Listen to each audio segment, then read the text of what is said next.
before we start live streaming, just to let you know, we've got a photographer. You may notice quite a lot of photographers. The IFG photographer will only be taking photos of the back of your head. I can't vouch for any other photographers. So we won't use your faces in official photos. If the fire alarm goes off, there is no planned fire alarm, so please exit the building the way you entered and congregate by the statue of George VI. And finally, could you all just make sure your phones are turned off, please? Thank you. We go live in 5, 4, 3, 2, 1. Hello everyone and welcome to the Institute for Government. My name is Hannah White and I'm Director of the IFG. And a big welcome to everyone who's here in the room with us today and all those joining us online.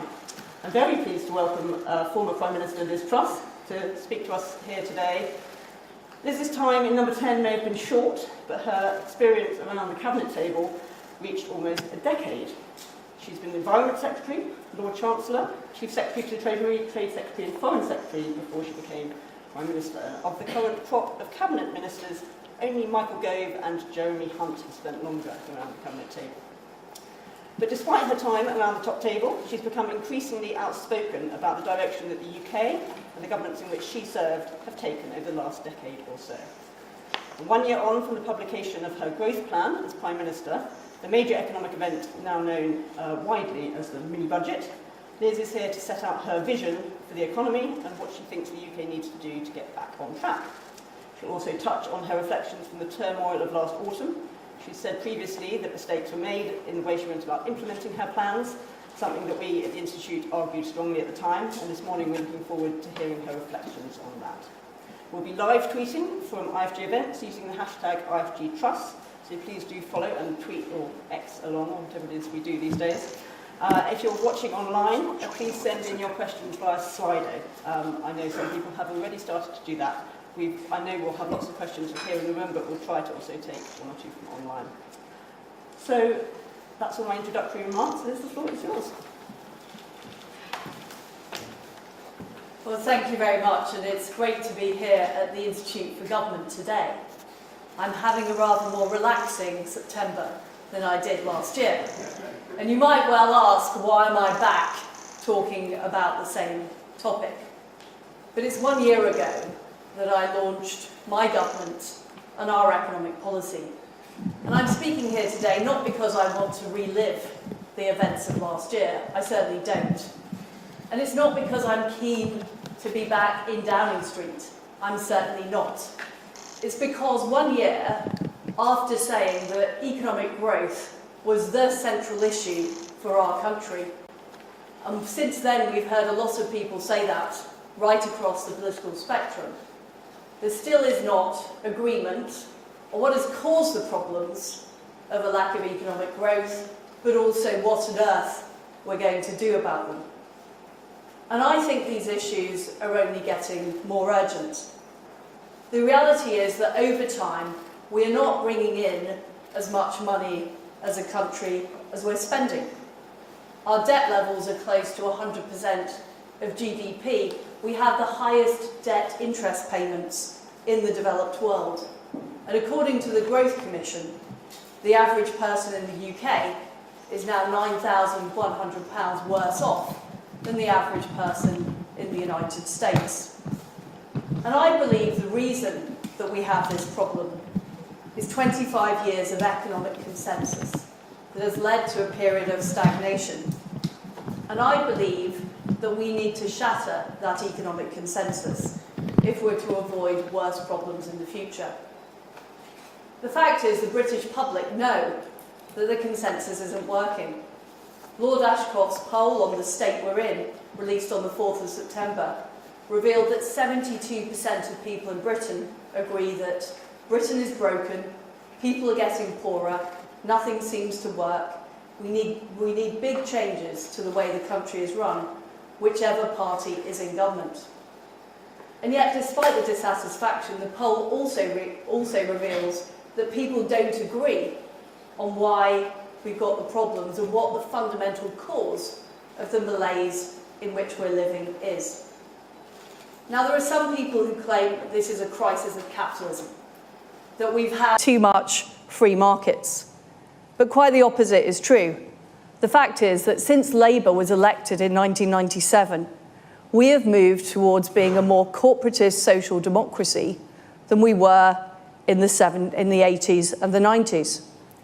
State spending now accounts for 46% of GDP, higher than it was in every year in Britain except for 1975, and up from 34.8% in the year 2000. No other European country has seen this level of growth in state spending apart from Greece and Spain. There's also a growing burden of regulation. The cost of regulations introduced in 2022 alone is £10 billion, according to the government, and I believe that is an underestimate. In the sectors that are key arteries of the economy, whether it's energy, housing and banking, there is less competition and more government involvement than there was 25 years ago. The government still owns a 40% stake in NatWest. The costs of energy in Britain are twice what they are in the United States, and we have a severe shortage of housing. The cost of welfare and pensions has ballooned by 50% in real terms since the turn of the millennium. And even on an income of £50,000, it's still possible to claim universal credit.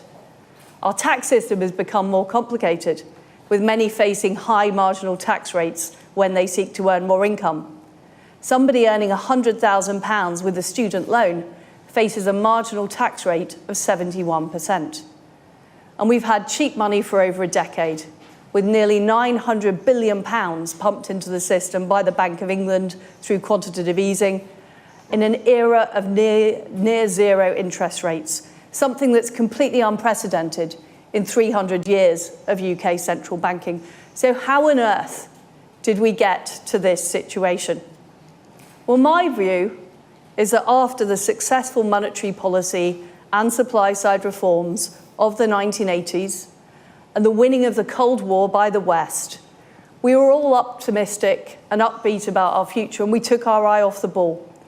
Free market economists went off to lucrative jobs in the city, allowing academic institutions and think tanks to be captured by the left.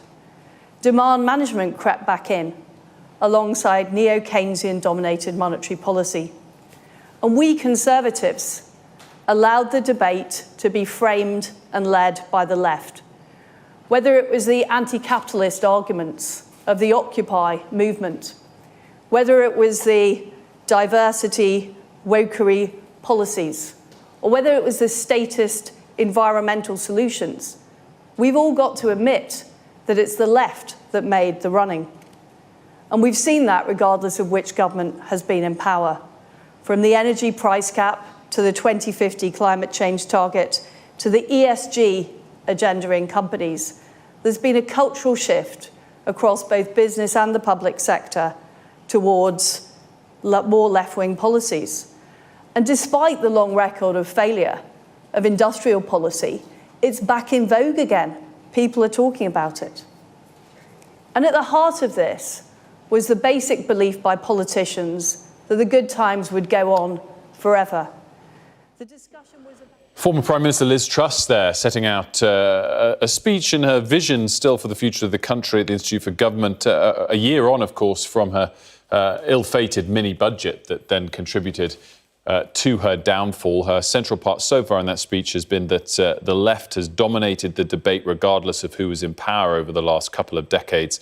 And particularly as it comes to the economy, allowed the discussion around free market economics to fall down the pecking order. We're going to keep monitoring that speech from Liz Truss. We'll bring you some of the highlights. And a bit later in the show, in fact, 10:40, we'll be speaking to the head of politics at the FT to talk about this, but also Keir Starmer's weekend in Canada. Right. Services, and that means our economy is now stagnating. People talk about the productivity puzzle, but it's really not a puzzle. If there's not enough incentive to go out and set up a business, to take risks, to compete, or even work, that's a problem. People are delaying starting a family because housing is too expensive and the cost of bringing up children is so high. Public sector productivity is woeful. and millionaires are voting with their feet. The UK is third after Russia and China for the departure of high net worth individuals. And despite all of the evidence that these incentives have a major impact, there's been a fatalistic consensus that these levels of growth in Britain are inevitable.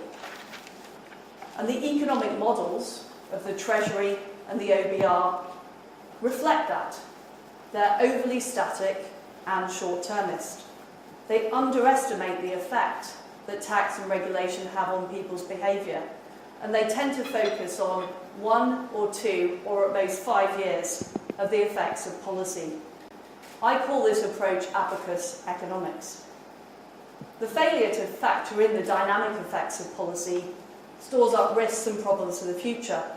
So what we see is parts of the country that need investment don't get it because the emphasis is on saving time or money now rather than creating the conditions for growth in the future. We see energy projects being cancelled because the costings are based on yesterday's energy prices, not on future energy security.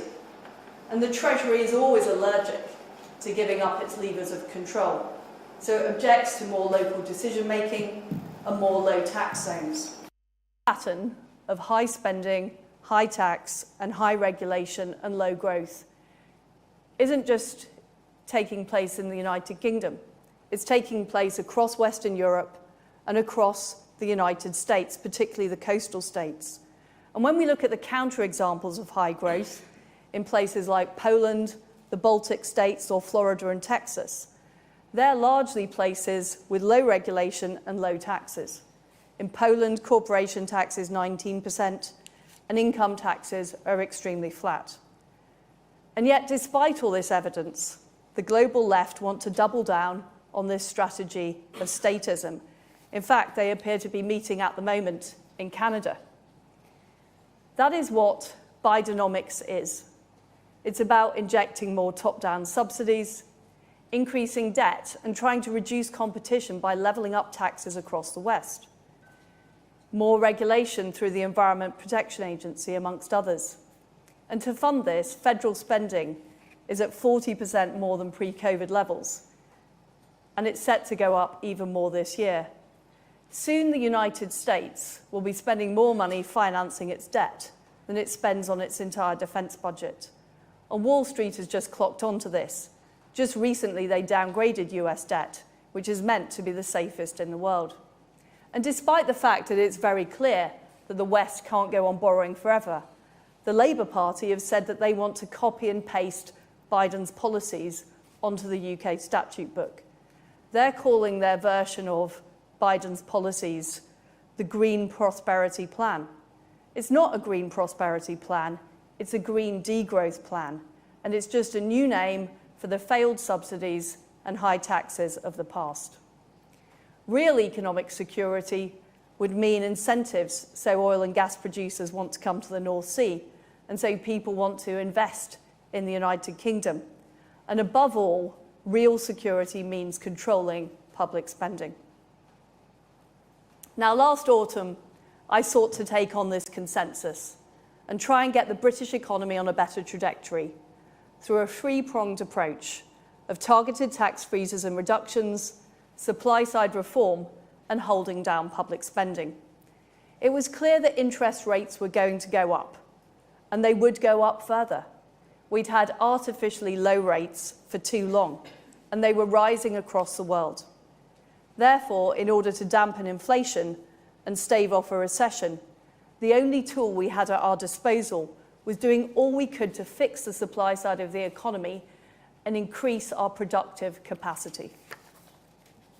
As far as I was concerned, this was an urgent task, and the growth plan, which subsequently became known as the mini-budget, sought to do this through targeted tax cuts, supply-side reform, and spending restraint. I felt we needed to reform our tax system with measures to make it more business-friendly and to make the UK a more attractive place to invest. We needed to reverse the impending hike in corporation tax. We needed to cut the top rate of income tax to show that Britain was open for talent. Reforming IR35 would cut red tape for small businesses and a return to VAT-free shopping would make our cities more attractive. Independent calculations suggested that cutting the higher rate of income tax and the tourist tax would have increased rather than decreased revenues within 5 years. Those are calculations by the CEBR. So when people describe my policies as unfunded tax cuts, that is not an accurate description. In fact, quite the opposite of being unfunded, these tax cuts could have increased funding for our public services. The CEBR also say that the cost of freezing corporation tax was much less than the Treasury suggested. Their costing of the measures was 25 billion over 5 years, not 45 billion. And regrettably, the static models used by the OBR failed to acknowledge this. The second part of the plan was supply-side reform, with some of the biggest constraints to growth in the UK economy being in energy, housing, and the labour market. On energy, there was a risk of household bills going up to £6,000 due to decades of short-termist energy policy that had failed to ensure our security. That's why we introduced the energy price guarantee, while we worked to open up fracking and the North Sea to make the UK energy independent again, including by abolishing the windfall tax. Again, due to static costing, the cost of this was vastly overestimated. It will actually cost £27 billion, less than half the £55 billion forecast by the OBR in the autumn of 2022. On planning, we instituted Canary Wharf-style investment zones with planning freedoms and tax breaks for a decade that would help drive new jobs and opportunities in left-behind areas. And we sought to make property ownership a reality for young people again by reducing costs on developing that get passed on to renters and buyers, whether it be through planning reform, reduced regulation, or speeding up planning decision. We also wanted to cut red tape on childcare to make it more affordable for families. The third part of the plan was about public spending restraint. Now, we were deliberately careful about discussing public spending, given the very difficult politics of it. And what I tried to do as Prime Minister was navigate between the economic reality and what realistically we could get support for in Parliament. Having been Chief Secretary, I know it's very difficult to cut spending in year, and it's often counterproductive. In the past, we've cut things like capital, and then it's come back to bite us later. Therefore, what I tried to do was change the trajectory of spending by holding spending down. Now, in an inflationary environment, not reopening the spending review represents a tough approach. I also wanted, as was widely publicised at the time, to increase welfare benefits by wages, not prices. These two measures would have meant that compared to what we are spending now, we would have saved £35.5 billion over 2 years, £18.4 billion in 2023-24 and £17 billion in 24-25. But even these modest savings did not command the support of the Conservative Parliamentary Party. And it's a very serious issue for us who want to see smaller government that currently making significant changes to spending simply doesn't have enough political support. So those were the three key parts of the plan: targeted tax reductions, supply-side reform, and public spending restraint. And of course, the growth plan was a starting point, a signal of direction. Further changes were needed, given the scale of the challenge we face. CEBR analysis at the time suggests that if those policies had been kept in place, GDP growth would be 2% higher than otherwise by 2030, and investment would have been up 10% and could have been even stronger. These impacts were even greater in the long term. The 20-year GDP impact is normally 3 to 4 times bigger. And I think we can see from the evidence on the ground the impact the policies would have had. Investment would not have faltered in the North Sea were it not for the windfall tax. We would have got moving on fracking, and lower energy bills would be on the horizon. A more competitive rate of corporation tax would would have persuaded the likes of AstraZeneca to locate in the UK. And there would have been more duty-free shoppers and a boom in the number of self-employed. The policies were welcomed by business groups, and voters liked them as well. And since last year, virtually all of the policies in the mini-budget have been called for. 38 councils want to proceed with full-fat investment zones. City firms are demanding more freedom to invest. Companies have called for lower corporation tax. There's an entire campaign in the Daily Mail for tax-free shopping. And the self-employed want IR35 reforms. So why didn't it happen? Why didn't these policies, which people wanted and would have resulted in economic growth, not happen? Well, the reality is it was the reaction. So although I did get rid of the health and social care levy, a new tax which would have no doubt expanded over time, unfortunately, most of the policies weren't implemented. And they weren't implemented because there was a reaction from the political and economic establishment which fed into the markets that were already destabilised by the Bank of England's slowness to hike interest rates and the failure to regulate LDIs. And I was effectively forced into a policy reversal under threat of a UK meltdown. Now, some people say we were in too much of a rush. And it's certainly true that I didn't just try to fatten the pig on market day. I tried to rear the pig, fatten the pig, and slaughter the pig on market day. I confess to that. But the reason we were in a rush is because voters had voted for change. They'd voted for change in 2016, and they voted for change again in 2019. And I wanted to deliver that change, and I knew we had limited time. I knew with the level of resistance and the lack of preparation that things weren't going to be perfect.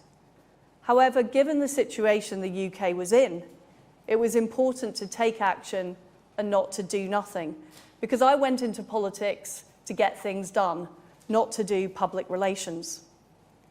And to all the people who said that if we'd spent more time rolling the pitch, or we'd done things in a different way, or we'd delayed things, we would have been able to deliver our programme, I asked them to look at what has happened since. By October the 7th, the OBR were already leaking their calculations that there was a £70 billion hole in the budget. These numbers, of course, subsequently proved wrong, but the leak would have made delivery of the corporation tax freeze untenable. And since last year, no major supply-side reforms or tax cuts have been allowed to happen, whether it's on financial services, childcare, planning, or on the environment. In fact, 150 Conservative MPs have written to the Prime Minister saying there should be no change in net zero legislation. So although there's no doubt that the communication could have been better and the operation better honed, I think we all have to acknowledge in the room that this wasn't just a process problem.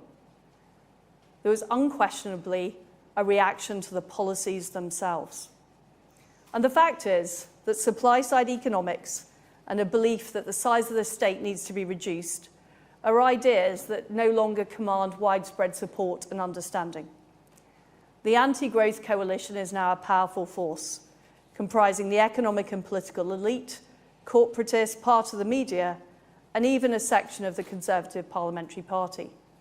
The policies I advocate simply are not fashionable on the London dinner party circuit. In fact, what is interesting is when you look at the polling evidence, the people who want change and support these policies are less likely to be comfortably off in London and the South East. The Lord Ashcroft poll shows very clearly those who want to see lower taxes and smaller government and who are tougher on welfare tend to live in less affluent areas. Many of those are people who started voting Conservative in 2019. And in addition to that, there are some of the policies I advocate that just don't have very much public support at all, such as cutting the top tax rate, building more homes, getting rid of process when building infrastructure projects. But frankly, we need to find a way of doing these things. Otherwise, we're not going to get the prosperity and the opportunity that people want. And we can see the policies I advocate working right now in places like Texas, Florida, and the Czech Republic. Even Germany is now cutting corporate taxes and reducing regulation. If the situation was urgent last year, it's even more urgent now. The UK is in a serious and precarious position, and there is a real risk of a downward spiral. The national debt was $525 billion in 2005. By 2022, it had quadrupled to $2.5 trillion, and it's set to drop $3 trillion within 3 to 4 years.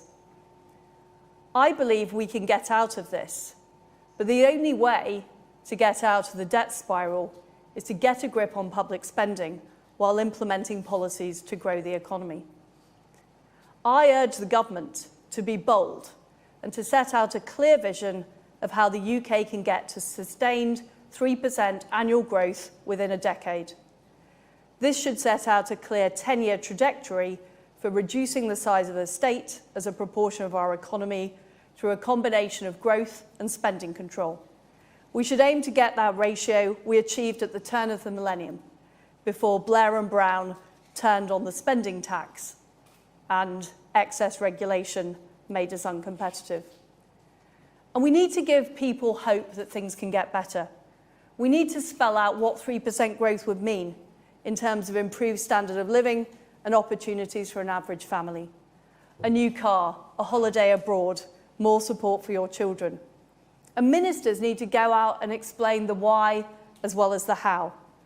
We need to make the case for free market economics and admit the state has got too big, partly as a result of excess spending during COVID. We need to show an enterprise economy is good for everyone. Conservatives can't just assume people have read Milton Friedman. We need to spell out our philosophy. And that would contrast with Labour's lack of ideas and force them to defend the stale economic consensus started under Blair and Brown. Now, in order to deliver this, there's going to be big change required. We need a new supply-side revolution. The supply-side revolution in the 1980s was all about taking on unproductive industry and the unions, which held the whip hand over the elected government of the day. The supply-side revolution now has to take on the burden of regulation and an overlarge, overpowerful bureaucracy, which has the whip hand over the elected government. This supply-side revolution has to encompass changes to tax, regulation, and the size of the state. The government needs to take on the OBR over the impact of tax policy, and we need to see much more sophisticated levels of analysis from the Treasury about long-term economic growth. This needs a wide variety of thinkers, including monetarists and supply-siders. We can't afford to be uncompetitive internationally. We need corporation tax back at 19%, and we should also refuse to implement the OECD minimum tax agreement, which I previously labelled a cartel of complacency. It won't be implemented in the US, and even if it was, it would make the entire West uncompetitive. We also need to reduce marginal tax rates to make it worthwhile to work at every income level. Further changes like abolishing the tourist tax, abolishing the windfall tax, and sorting out IR35 need to be made. We also need to get a grip on the ballooning welfare and pensions bill. This means slowing the rates of increase to benefits and tougher work requirements. It means raising the retirement age further. And as a party, we have to deal with the difficult issue of the increasing cost of pensions. The current trajectory is not sustainable. We need more competition and less corporatism in key sectors of the economy, like energy and finance. I favour a single utilities regulator to get rid of the balkanisation and capture that we've seen under organisations like Ofwat and Ofgem. The government needs to divest its shares in banks and withdraw from micromanagement in sectors like transport. And in the energy sector, we need to get on with fracking and abolish the windfall tax. In the housing market, there should be tax breaks in return for having new developments and homes in your area, a much simpler zoning process and speeded up infrastructure projects. That's what the original investment zones I proposed were about. We should diverge properly from the EU so we can increase competitiveness in areas like financial services. And finally, we should, as many other Western countries are already doing, delay implementing net zero commitments, such as the ban on new petrol and diesel vehicles from 2030. Other environmental regulations, which are hiking the cost of living, like enforcing the replacement of gas and oil boilers, should also be abandoned. Ladies and gentlemen, in conclusion, there is a growing consensus that we need to grow. But although people will the ends, they don't necessarily will the means. In order to grow, we need to change. And that starts with acknowledging that we have a problem. It means abandoning the stale economic consensus. It means politicians doing the right thing, even if it's unpopular. This will not be easy, but it will be worth doing. With determination to turn things around, we can make Britain grow again. Thank you.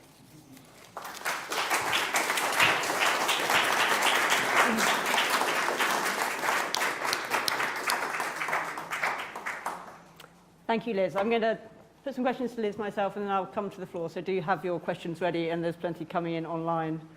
Unsurprisingly, I want to use my prerogative as chair to ask you about some core IFG themes. I know that there'll be plenty of economic discussion coming from the audience.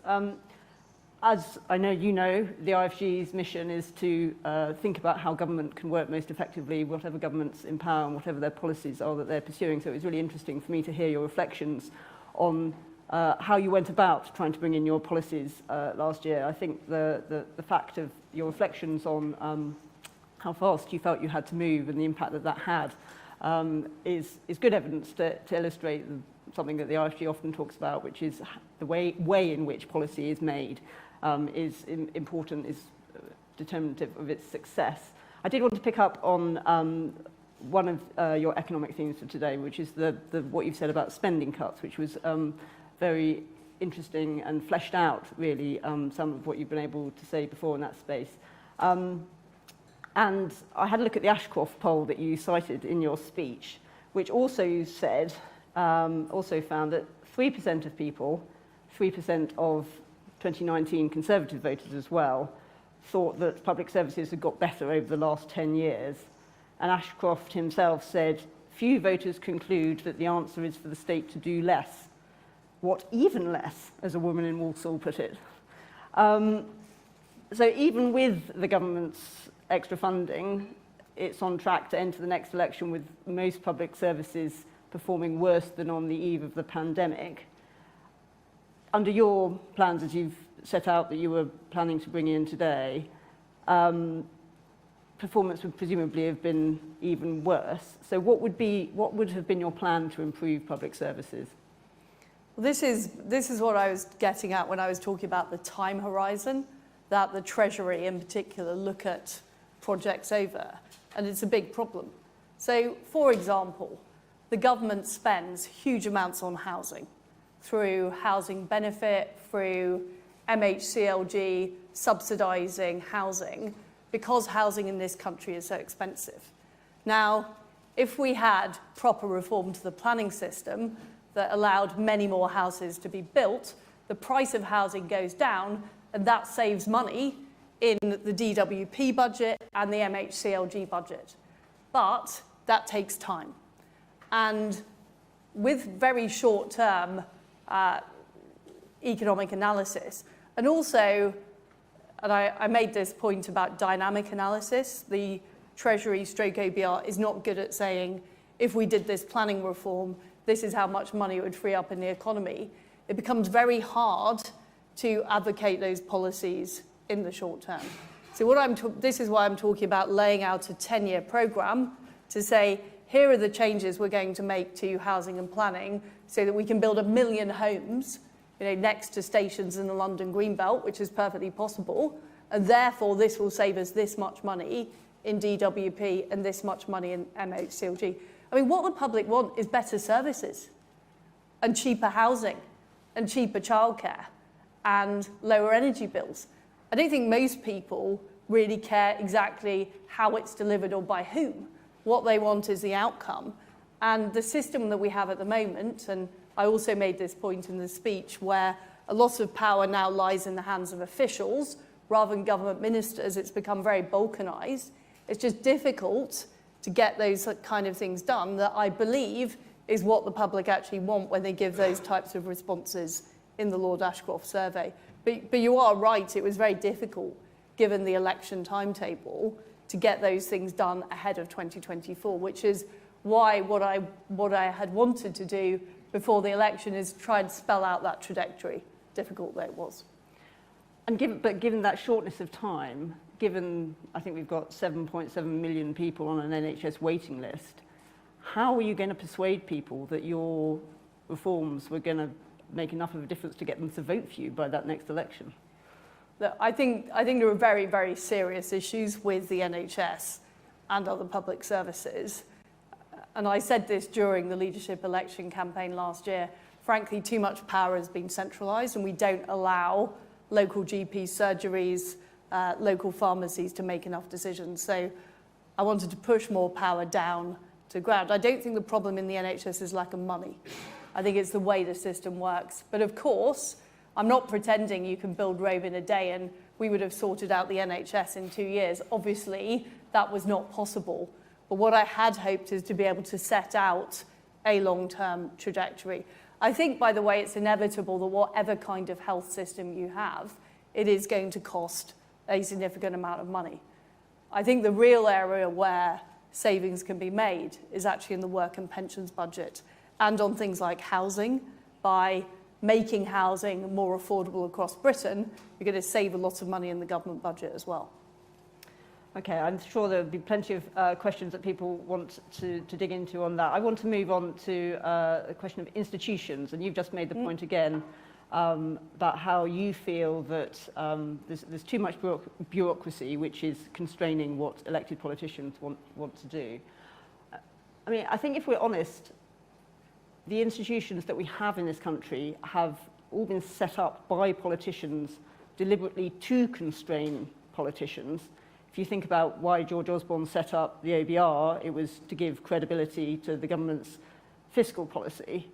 So, taking your argument that these institutions become too powerful, how much are you arguing there shouldn't be constraint on politicians, or where would you draw that line? So clearly there are some, say for example, economic regulation. You know, I do think you need independent institutions to do that. You know, you don't want ministers making decisions on competition cases or planning disputes and those types of things. But I think what has happened over the last 30 or 40 years is more power has gone to quangos. And you're absolutely right, politicians have done that, partly because they thought, well, we don't want to take the blame for this difficult decision. We're going to pass the power over to this quango over there.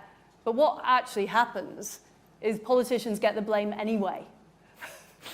But you have less power over what those institutions do. So I think we're now in a position where politicians have responsibility without power. And that's a problem. And it's a problem for the ability to attract a new generation of politicians. Because it is a job where you get quite a lot of flack. And why take the flack if you're not actually able to affect the change that you want to affect? And I think that is a very serious problem. I think we have a governance problem in this country about the way institutions and politics work, so we do need to sort out.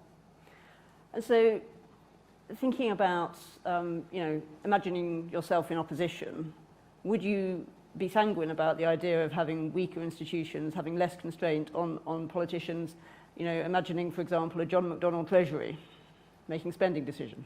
Well, just this point about weak institutions. What we have in Britain is balkanised institutions. So we've got lots of institutions that argue and compete with each other. So any local MP who's had to deal with the Environment Agency and Natural England and see them passing the buck from one to the other knows that we don't have an institutional setup that works particularly well, and it just makes it hard for any decision to get made. So it's not like we've got strong institutions making decisions. What we have is inertia as a result of the institutional setup we have. But fundamentally, I am a Democrat. Yes, I do believe that if the British people elected John McDonnell as their Prime Minister, which I don't think they will do, he should be able to deliver his manifesto as he's laid out. Yes. And you talk about bureaucrats having this sort of having a whip hand over politicians. Can you, I mean, I think it seems, at least on the outside, that the evidence is that last autumn the Treasury delivered the mini budget that you wished to put, to Parliament. Can you give us any examples of times throughout your career when civil servants have stopped you doing things that you wanted to do? I'm writing a book about this at the moment, which is out in April, which will go through department by department and point to exactly what happened. And it's never as clear as somebody's been stopped from doing this. There are just, there's lots of warnings and back covering, and there's different level of enthusiasm for delivering a policy depending what that policy is. So if it's anything to do with climate change, officials are enthusiastic and rush to get out papers. If it's something about doing a deal with Rwanda, there's less enthusiasm. So these things are not necessarily black and white. And I'm going to say this because there's some former civil servants I've worked with in the audience. Lots of people in the civil service are brilliant at what they do. I think the problem is a system problem rather than a people problem. But certainly as a politician, trying to deliver what I believe people had voted for, there is a lot of institutional bureaucracy in the way. And even during the leadership election campaign, and maybe this did not make me popular with the OBR and the Bank of England, I pointed out that there was an orthodoxy in Britain about economic policy. And I tried to challenge that orthodoxy, and I didn't find a massive level of support, frankly, from those institutions. You'd be pleased to know that because of that, the IFG has launched an entire project on Treasury orthodoxy, and one of the authors of it is in the audience, so we'll have to talk to you further about that, trying to work out exactly that. What's the reality of it, and what impact does it have? Finally, I just want to put one question to you about short-termism in government, which is a theme that the IFG thinks and talks a lot about and definitely agrees is a problem. You talked about risks stored up for the future. I just wanted very simply to ask how you reconcile that risk with also advocating for stopping green policies, which is an area in which the UK has deliberately put in place institutions to try to help ourselves think long term, but you're arguing to row back on some of that. Well, so my view is we should be prioritising the struggle for freedom and democracy. And I fear that some of the way we're implementing the climate change agenda and our net zero targets is actually making us less competitive vis-a-vis China, who are not following, don't have net zero 2050, et cetera, et cetera. So I think there's a wider debate to be had about the cost of implementing the climate change agenda, the way in which it's being done, and whether or not there is genuine international agreement on dealing with the issue. So I don't think that has been properly fleshed out and debated. I think it's been institutionalised before it actually has democratic consent. Okay. Thank you very much. Right, we go to some questions from the floor now. There will be a roving mic. Please, could you say what organisation you're from so that we know? And I will try and repeat questions, so please try and make them repeatable. If anyone's in the adjoining room and would like to come in and ask a question, please just come and stand at the door. And as I say, I'll try and take some online questions too. Can we go to Faisal there? Taking in groups of three, if that's okay. A very specific question. The OBR, as has been revealed by FOI recently, definitively offered to do a forecast alongside your mini budget. You had that offer on the Chancellor's desk on your first day in office. Did you reject that? Did the Chancellor reject that? Do you regret that decision in retrospect? And more widely, you've acknowledged that whatever the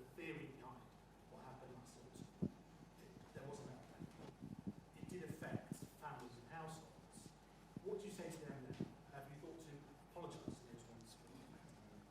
We'll just take another couple of questions, I think, at the same time. Right at the back corner.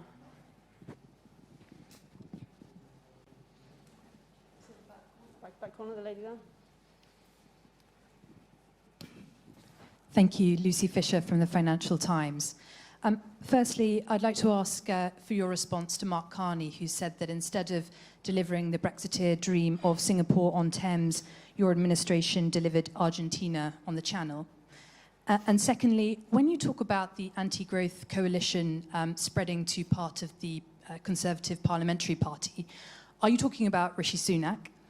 And turning to the right of the Conservative Party, would you like to hear your colleagues on the right be more vocal? And do you consider yourself to have a convening role for the right of the party in future? Thank you. Okay, we'll take one more. This lady here on the aisle. Thank you. Ali Fortescue, Sky News. For all the specifics that you talk about today, how things could have been done differently, do you accept that being in charge is about credibility, and you faced a credibility crisis when you were in charge? You put the credibility of UK economic policy into question. Given how passionate you are about the growth cause, do you worry that you personally set that cause back? Okay, thank you. So, role of do you regret not taking up the OBR's offer? What do you say to the families where your policies had an effect on them? Argentina on the Channel. Do you see yourself as having a convening role now? And how do you feel about this question of credibility? So on the OBR, there were lots of announcements made during COVID on furlough that had no OBR forecast, that involved greater fiscal expenditure than the mini budget. So I think it's interesting that media organisations choose to target the mini budget as not having an OBR forecast, but don't mention when it's about spending. And I do think that reveals a mindset, which is spending is good, and we'll always be relaxed about that, but cutting taxes is somehow a sort of a countercultural thing to do. And I think that's reflected in the media. I think it's reflected in the polity more broadly. So there was no reason we had to do an OBR forecast. The OBR officially forecast twice a year around major fiscal events. The plan was to do a fiscal event later in the autumn, which would also have the spending plans in it. But what we needed to do, because the energy situation was so desperate, and we also wanted to reverse the national insurance rise and send a signal to companies about corporation tax, which we had a very short lead time on. That's why we did the mini budget when we did. But as I've said, it was no bigger than those other fiscal events that had no OBR forecast. So we didn't think it was an issue not to have an OBR forecast. The OBR should be there to present the entire spending plans in the round. And on this issue of what happened as a result of the mini budget, I mean, another point I would make is I don't think organisations like the BBC did a brilliant job of actually analysing the LDI crisis and what happened there. I don't think there was an effective critique of the Bank of England. And it really goes back to this point about institutions and politicians ending up having all of the responsibility, but not necessarily the power. And I don't think the media, who seem to absolutely love gossip about politics, are particularly great at analysing the role of institutions and what they do. And you notice if ever there's an official from one of these organisations, they get a much easier ride in a BBC interview than a politician would. So, I'll wait to see that happen, Faisal. And as I said in my speech, interest rates were going to go up anyway. I think the real failure was not to tell people years and years ago that these interest rates were artificially low. That was the problem. We gave people an expectation that cheap money would go on forever, and then when the interest rates went up, there was a problem. But this really leads me nicely on to Mark Carney. And, you know, I talked about the 25-year economic consensus. Well, part of that has been the central banks. And I do think they have played an important role in pumping the system full of money, keeping interest rates artificially low, essentially enabling this excessive government spending to take place. And I'm afraid there's quite a lot of finger-pointing going on from people like Mark Carney because they don't want to admit their culpability or the culpability of their central banking associates in this. And I again think, of course, politicians should be held and accountable and responsible for what we do, but when there are people with significant power, you know, I don't feel that the same questions are necessarily asked about them. And, you know, Mark Carney is part of the 25-year economic consensus that has led to low growth across the Western world. And, you know, no doubt he's defensive about that. On the subject of, it was Lucy's question, wasn't it, about MPs? I think there are different, and this is why I highlighted the 150 Conservative MPs that have written to the Prime Minister on the subject of not wanting to change climate change regulation. Now, I believe the way we are implementing those climate change regulations is adding to the cost of living. And if there's anything we should be doing at the moment, it's reducing costs for households. Now, I'm an unashamed supporter of fracking because I know that energy prices in the US are half what they are in the UK because they've fully exploited their shale reserves. And if we did the same in the UK, we'd be able to have much cheaper energy, and that would reduce the pressure on households. It would help make our businesses more competitive. And that is not happening because of a very fixed view of how we deliver our climate change, targets. So this is an issue that the Conservative Parliamentary Party doesn't agree on. And that's the fundamental problem. There are people like me who think we should focus on getting growth going and improving the cost of living for people around the country. That's certainly what I hear on the doorstep from my constituents about what they're bothered about, but others do not agree with that. And that is why I'm making the speech today, because I want to convince my party colleagues of that point.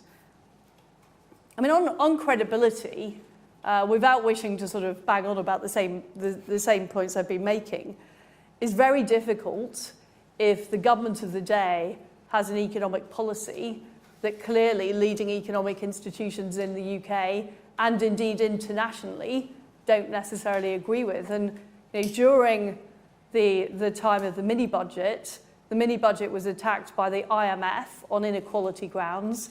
It was attacked by President Biden, and it was also not wholly supported, I think it's fair to say, by various UK institutions. So that is difficult, of course, for international credibility. But I had a choice, and the Chancellor had a choice. We either tried to do something to fix the problem, or we went along with the orthodoxy and did nothing. That was the choice facing us, and I don't regret the choice I made. And if people say, well, you put the case back for free markets, what I think I have been able to do, and I'm going to be saying more about this in my book, which is coming out in April. I think you can already pre-order it, but I'll be saying more about this in my book, is that, you know, this has given me a real insight into why it's so difficult for governments to deliver, you know, a smaller state or tax cuts. You know, it's not just a problem that there isn't enough political agreement. We actually have real institutional issues with delivering these things, and that is what I'm going to be exploring further. Okay, I'll take another round from the room. Can we go to Kitty on the aisle just here in front of you, the lady there? And then we'll go to Kitty Donaldson from Bloomberg. In your speech, you've blamed a host of people for the problems that you encountered in government. Just to get back to Faisal's question, is there no sense of humility or apology you want to make to British people whose mortgage rates have gone up? Secondly, will you do Rishi Sunak a political favour and withdraw your honours resignation list? So just on this point about interest rates and mortgage rates, the point I made earlier, Kitty, is that those rates were going up anyway. I think the political failure was to tell people that the rates have been artificially too low too long. And in fact, the rates have gone higher since the mini-budget than they were during the time of the mini-budget. And this has not been a point that's been reflected by the media at all. I mean, I admit that the communication wasn't as good as I would want it to be. I mean, we were in a fairly unusual situation of a leadership election, a period of a hiatus. Very sadly, the late Queen died, so there were difficult circumstances. But of course, you know, I would have wished things to turn out differently. But what I tend to find in these types of questions I get from the media is people aren't criticising the policy, but I think underlying what everybody who criticise the methodology say is they don't really like the policy. You know, the tax cuts we were introducing were not major tax cuts. You know, they would have made a fairly marginal difference, in fact, to the level of the deficit. But what they were is about showing a new direction for Britain, and that's what I wanted to do. Take another. So the gentleman in the glasses. Yep. Carl Dinnan from ITV News. Whether or not it's entirely fair to say, as the opposition parties do, that you practically single-handedly crashed the economy, it's harder to argue that you didn't trash the Conservative Party's record for economic competence when you look at the polls ever since you were in office. Do you think that by reminding everyone of your policies and what happened, you're being helpful to the Prime Minister? Okay, and we'll go to the gentleman in the room in front. Yeah. Thanks. Andy Bell, 5 News. Isn't it the case that in your broad prescription for what needs to happen next, talking about cutting taxes and restraining benefits, you have to accept that the rich will take home more money and the poor will have less? Are you comfortable if that is really your prescription for growth? Okay. And gentleman behind with the glasses. Just there, yeah. Hi, Chris Dorrell from City AM. Do you think the Bank of England should be independent? And if not, what methods would you suggest to increase the scrutiny of it? Okay, so we've got 3 there. So the evidence of what you say to what's happened to the polls. Andy had a question about whether your policies would lead to increased inequality, and then a question about the Bank of England's independence. I mean, I do want to challenge this phrase, crash the economy. The fact is that since I left office, both mortgage rates and gilt rates have gone higher than they were at the time of the mini-budget. So I just think you are repeating a line to take from the Labour Party when you say that. You know, as for the Conservative polls, I'm a great believer in actually listening to what people are saying. And I go canvassing regularly in my constituency. I hear what people are saying on the doorstep. And what people are frustrated about in Britain is not, you know, the ticker tape on Sky News. What they're frustrated about is costs have gone up and their income hasn't gone up. And that has been the case for some time. And that's why I believe people voted for change, to change the way things worked in this country. And that's why they voted for Boris back in 2019. And I think the issue we've got in the polls is we haven't done enough to deliver that change. So I didn't support getting rid of Boris. And I think it was a mistake by the Conservative Party. If you look at the polls, that had a major effect. But delivering change is what's important to people. When people go to an election, they think, am I better off than I was? Does this party have a plan for the future? That's the basis on what they vote. And I think, look, I'm a great fan of our free press in Britain, so I don't want to sound like I'm just media bashing, but I think the media could do more to analyse the real issues. You know, why is it that people's incomes haven't gone up? Why is it that we have economic stagnation? why is it that our energy bills are twice what they are in the US? I think that would be helpful rather than reporting everything as a Conservative Party soap opera, which I'm not particularly interested in taking part in answer to Lucy's question. This thing about the character of rich and poor. So take the 45p tax rate. Now the CEBR analysis shows that over 5 years, we actually bring in money from getting rid of that tax rate. So everybody in Britain is better off by the fact that no one any longer has to pay that 45p tax rate. And I believe that whatever the headlines generated, people vote on the basis of how am me and my family going to do? Do we think the country is going in the right direction? And as Conservatives, we have to be prepared to stand up for that, because on your logic, Andy, we'd have 90% tax rate on the rich because it would be popular. It might be popular, but it's not actually going to deliver the prosperity that we need as a country. On the subject of the Bank of England, I said during the leadership election campaign that what I would like to see is the mandate improved. And it's certainly the case that the Bank of England have not focused enough on the money supply. And that has been an absolutely key issue. But I do think there is a case for looking at the governance across our institutions and making sure it works. Because the fact is, the situation last autumn was the Bank of England governor was in a very, very powerful position with respect to me. Great. Gentleman on the aisle there. Yep.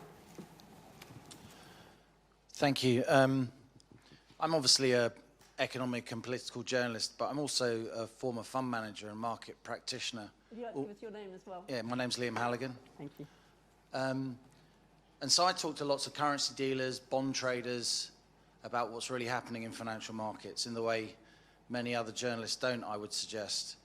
And when I talk to them about what happened a year ago, many of them talk about the Bank of England in a way that isn't reflected in mainstream debate in this country. Not only did the Bank of England not put up interest rates as decisively as many expected just before your mini-budget, therefore putting sterling under pressure, the Bank of England also chose just a few days before your mini-budget to implement some quantitative tightening, putting bonds back into the market, putting gilt markets under pressure. And then after you'd left, and we had business as usual, as you've called it, Sunak and Hunt, then the Bank of England reversed that and re-engaged in quantitative easing, so supporting the gilts market in a way which, to your successors, was politically beneficial. Could you spell out a bit more your thinking about the role of the Bank of England during this decisive period? Because this is a very live issue. This is not one for historians. Great. We'll just take a couple more. So the gentleman second in on that. Yep. Thank you. Giles Wynne, former Treasury advisor.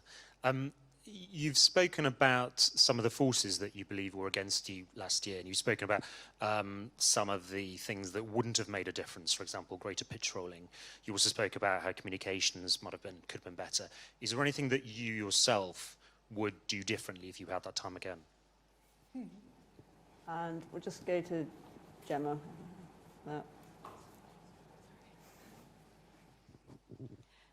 Gemma Tetlow, Chief Economist here at the Institute for Government. I just wanted to dig a bit more into the point you're making about the OBR and the forecasts and how that affects the way that policy making happens. So, I mean, I'm sure you're aware that the OBR forecasts are not completely static. They do take account of dynamic impacts of policy, and that's an important part of the forecasting process. And you saw that, for example, most recently in the March budget, where the changes to some policies on the labour supply side, the OBR did then judge on the basis of the evidence they had. They thought that would increase labour supply, and that was factored into the forecasts. So I just wanted to understand a bit more about what your concern is about the way that that forecasting process works and how that interacted with your policies last year. So is it, because I guess the OBR look for evidence that they think policies will shift the dial on the supply side, and if they see that, they factor that into the forecast. So Is it that you think they were ignoring evidence that there would be important supply-side impacts of those policies over the next 5 years? Do we need better evidence base on those types of policies? Is there a need for more evidence to support that? Or is your concern also that the 5-year forecast horizon itself is too short to really properly capture supply-side impacts, and should we extend that horizon to support better long-term supply-side policymaking? Great. So we have got three there. Liam's question about the role that played by the Bank of England last year. Giles, you might do differently, or you laughed. And Gemma's questions about the OBR's dynamic forecasting.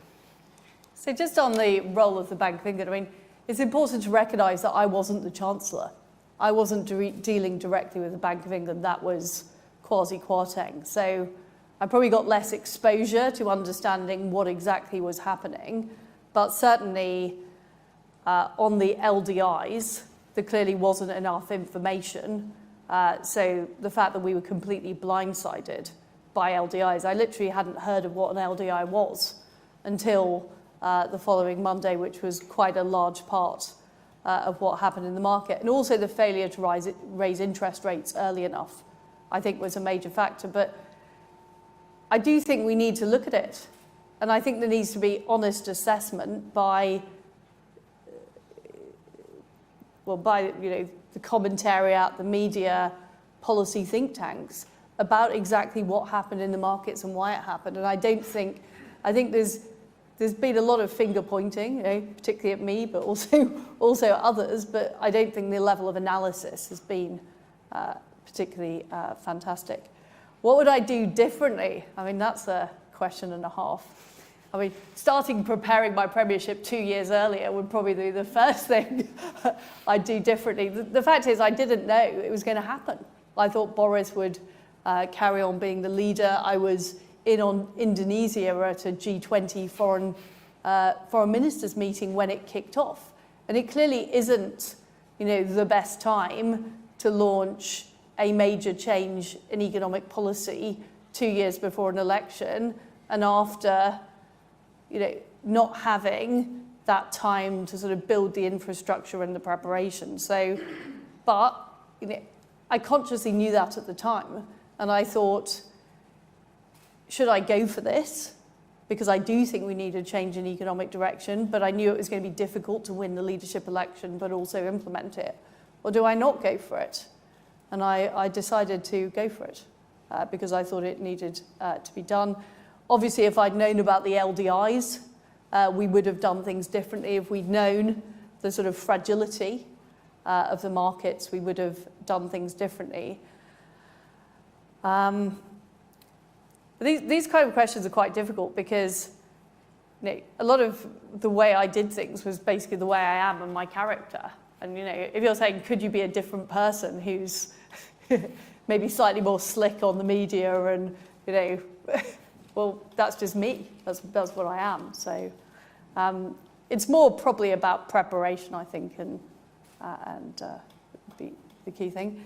On the OBR, so I think both of the things that you said. So yes, they do, or they say they do dynamic analysis. I don't think it's dynamic enough. And I think the impact of regulation is understated, and the impact of tax cuts is understated, and the benefits of public spending is overstated. So that would be my critique of the way the Treasury / OBR thinks about the world. And I also think that by removing the OBR from the Treasury, you remove the direct discussions between ministers and officials, and that creates a very sort of strange and artificial situation where sort of forecasts are exchanged back and forward. I don't think it makes the best policy making at all. I don't think it works effectively. But I also agree with you that the time horizon is far too short, and that it's embedded something that I think was already there, but focusing on 5 years. And a lot of these changes we're talking about, like really changing the housing supply or really things like changes to pensions are very, very long term, and they're not well captured. And this goes back to, I think Harold Wilson tried to fix this problem when he created the Department of Economic Affairs, but did he successfully create it? It didn't last for long anyway. Very long. But the Treasury is an accounting department, and it's also meant to be an economics department, and the accounting section always has the whip hand. Okay, I've got one question to take from online. Take Ben here. Ben Chu from BBC Newsnight. I want to zero in on this question of how the Bank of England performed, but in the wake of the mini-budget. There is a view among some of your supporters that the bank effectively called time on your premiership by demanding a full reversal, by linking your policies to its support for the bond market. Do you agree with that view, or would you like to disassociate yourself from it? Okay, we'll go to Chris here. Chris Smythe from The Times. I mean, you've made clear that your frustration with the current government and suggested perhaps it's been captured by the anti-growth coalition, if not actively part of it. Given that, do you think it might actually be helpful for the Conservatives to have a spell in opposition so that they could have this debate about where they're going in the future, the importance of free markets? And if you don't think that, perhaps you'd come back to Gissy's question about whether it might be helpful to the current Prime Minister to withdraw your resignation honours. And I'm going to take the top-ranked question online from Dr. Alexis Brassey of the University of Cambridge, who asks, the ultimate assessment of your fiscal strategy was the bond market. They can't be wrong, they just determine the price of gilts. What would you have done differently to have convinced bond traders you could have delivered? So, on the role of the Bank of England, it was certainly the case that there was pressure on me and the government to reverse our decisions on taxes. And I believe that reversal was counterproductive. So I believe that raising corporation tax to 25% was the wrong decision. But I was essentially forced to do that on pains of a market meltdown. Now, exactly where that was coming from is harder to put a finger on, but certainly it is the case that is the reason that the policies got reversed. I mean, I said in my speech that I think a Labour government would be a disaster for Britain, that Starmer and Reeves are talking about Bidenomics, they're talking about even more public spending, a so-called industrial strategy that really is just a green version of what went on in the 70s that was a complete disaster for our country. So I don't want the Labour Party in government. I do want the Conservative Party, and this is not just down to the government, this is about Conservative MPs as well. I do want the Conservative Party to be the party of small government and free markets, and to make that case, and to not be scared of the climate change activists and the Extinction Rebellions and the anti-capitalists and the sort of woke diversity brigade. We can't be scared of those people.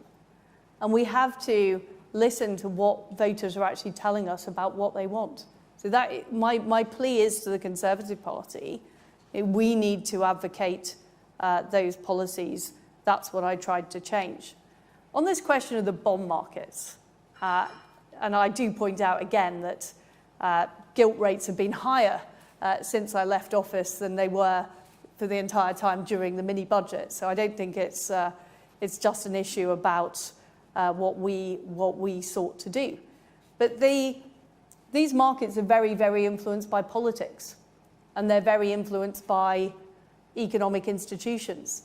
So if they sense that policies don't have the support of the Conservative Party and that they can't be got through Parliament, or they sense that the Bank of England isn't happy with the policies, then that creates a problem in the markets.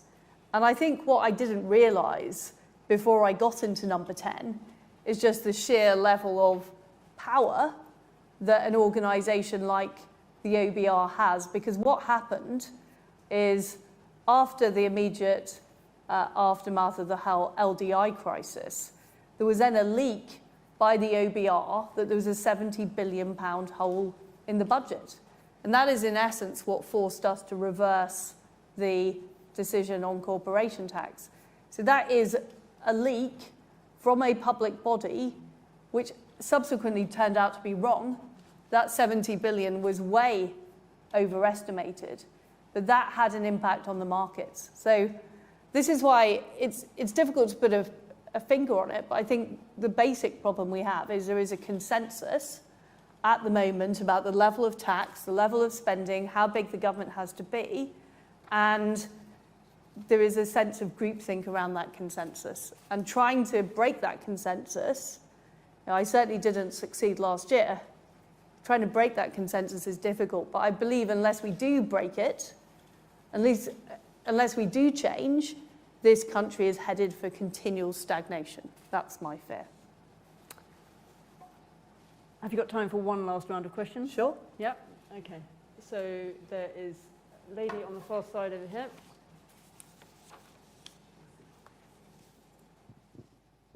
Hello, I'm Sarah Gazdari, and I'm a prospective candidate for the next general election. Liz, you talking about pressure from political and economical organizations, and you're talking about how complicated it is for people like us to stand in the next generation, to stand in the next general election.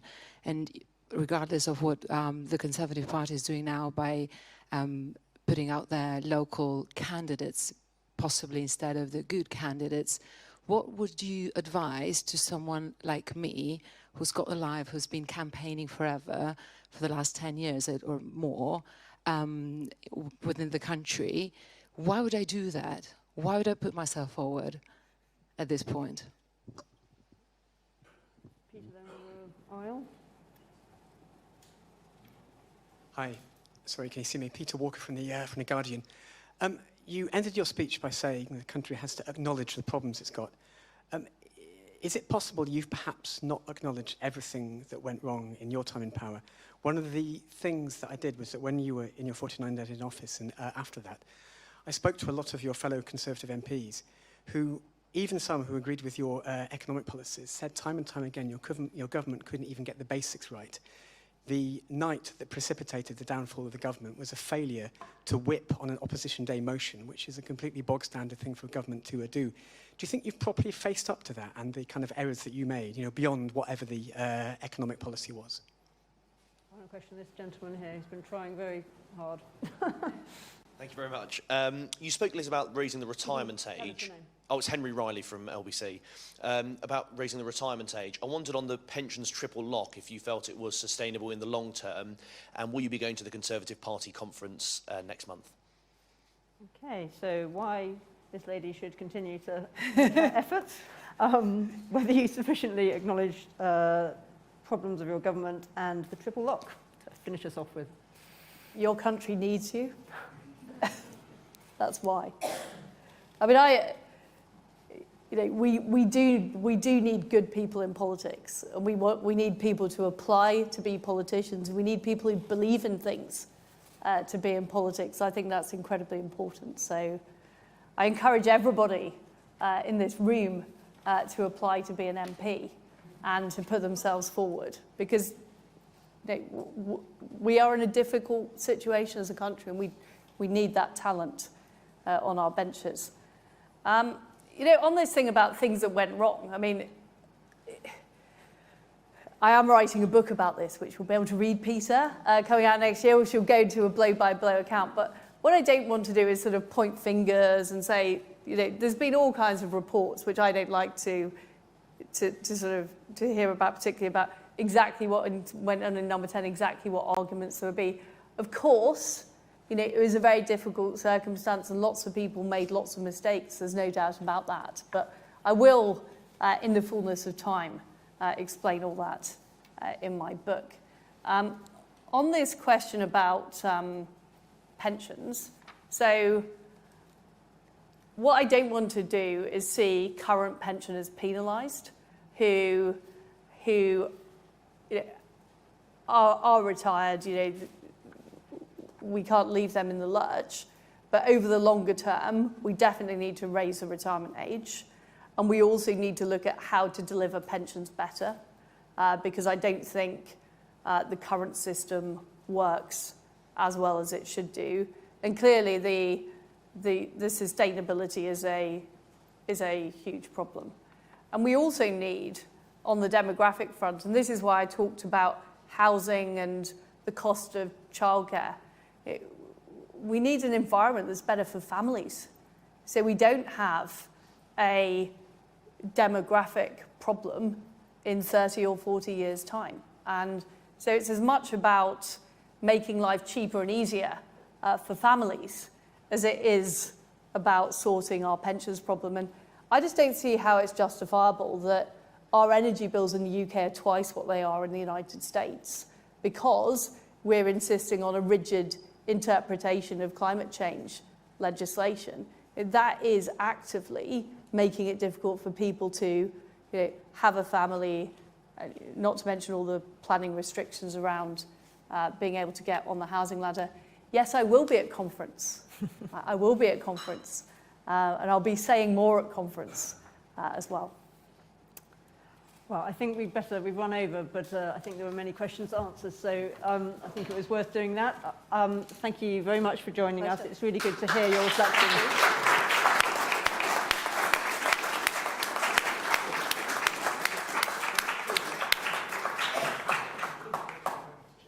Thank you very much, everyone. Thank you.